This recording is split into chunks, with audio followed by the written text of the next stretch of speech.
Thanks for joining us for a update report on British American Tobacco. We did reports in the middle of December, and since then they've released results with a couple of announcements, so I'll be touching on that. I think it's quite common knowledge that in the macroeconomic environments that cigarettes are sort of in perpetual decline. The estimates are about 3 to 5% per year, that is, and slightly ahead of that in the United States, where they saw close to high single digits, close to your 8%. And the other thing that they highlighted was the impact on their business of the illicit vapes that are coming in from China.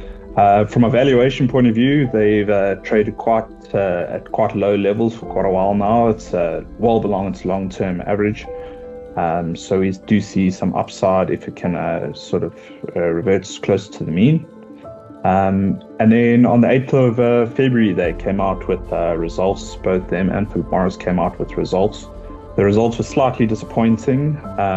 They reached their revenue guidance of 3%. That was at the lower end of their guidance, which was 3 to 5. So they came in right at the bottom range of that.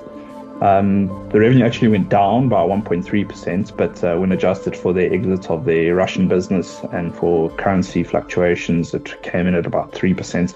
But the main talking point in the results was that management announced that they were going to explore selling down some of their RTC stake. They have a 29% holding in RTC, which they've held for over 100 years now.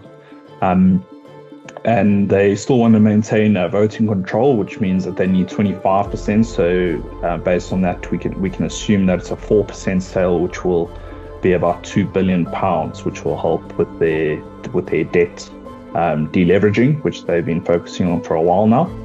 And then at the end of December, it's not new news, but in the middle of December, they announced that they're impairing their cigarette business that relates to the purchase of Reynolds American, which they made in 2017 for about £50 billion,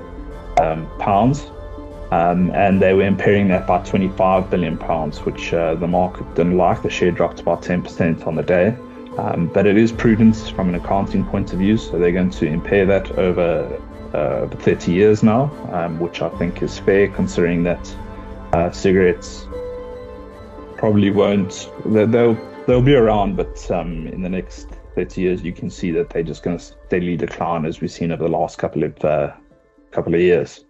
So we have a buy recommendation on this with a 26% upside. That was on the 12th of February, with a intrinsic value of just under £31. I've put easy wins here. Easy wins in inverted commas, because it's not that easy. But we did mention the partial sale of the RTC stake, which we were expecting for a while.